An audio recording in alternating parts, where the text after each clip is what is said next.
NVIDIA GeForce RTX 2060 Super Opinion. The original GeForce RTX 2060 was marketed as a 1440p gaming card, and it does that fairly well. With just 6GB of memory, though, it may not be too future-proof, especially when it comes to the public's perception. Some of the upcoming titles may lock out certain ultra settings due to a lack of video memory.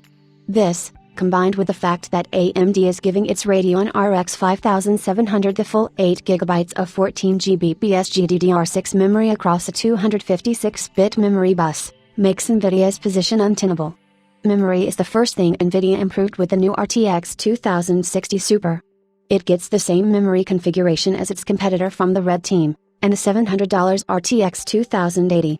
The second design goal of NVIDIA would have been to increase its performance without cannibalizing the original RTX 2070.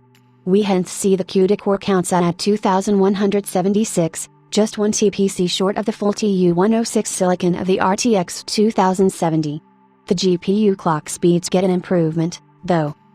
With these hardware changes, the RTX 2060 Super is a significantly faster card than the original RTX 2060, without beating the original RTX 2070. It gets danger close, though. At 1080p, the card is 10% faster than the original RTX 2060, and 12% faster at 1440p. The gap increases at 4K to 13%, and although not its forte, quite a few games in are been playable with this card. It's hard to say just how much of a dividend the 33% faster and larger memory setup pays, but it could certainly do wonders for the card's future-proofing, especially when you take into account memory sizes on future consoles. Across the competitive landscape, the RX Vega 64 is the closest AMD card to the RTX 2060 Super, and trails by 11% across all resolutions. This landscape will probably change when AMD formally launches the RX 5700 and RX 5700 XT next week. The power characteristics of the RTX 2060 Super are predictable and seem to scale up linearly with performance.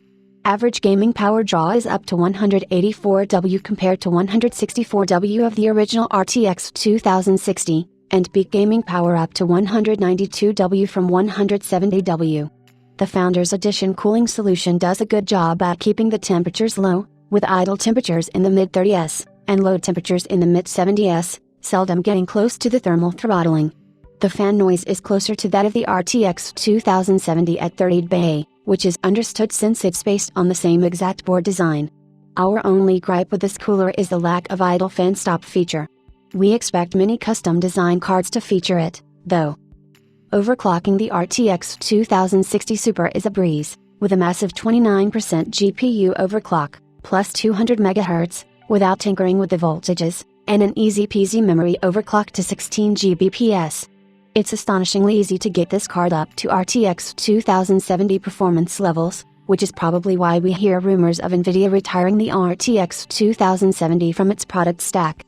What the RTX 2060 Super doesn't do, however, is replace the RTX 2060 at $349. It instead comes at a $50 premium, which is probably NVIDIA trying to offset the cost of more memory chips and stronger VRM solutions. Unless NVIDIA cuts prices of the original RTX 2060, it risks the RTX 2060 Super cannibalizing not just the RTX 2070, but also the original RTX 2060. We would definitely spend the extra $50 on the Super not just for the added performance, but also the future-proofing the added memory brings to the table.